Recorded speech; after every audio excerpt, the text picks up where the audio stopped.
Hello guys, what's up? Up to PH nagbabalik, and for today's video ay ituturo ko sa inyo kung paano nga ba mag-switch account na hindi na natin kinakailangan mag-uninstall ng application ni GCash or mag-clear po ng data.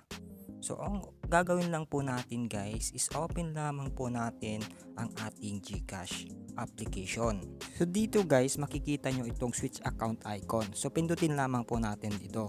And then you're about to switch account, so click po natin itong proceed.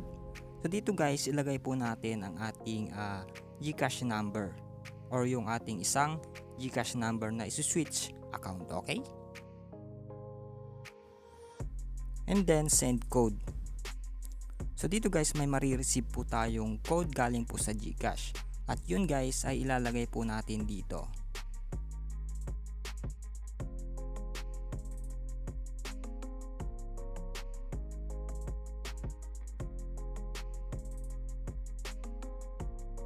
Then ilagay po natin ang authentication code galing po sa GCash.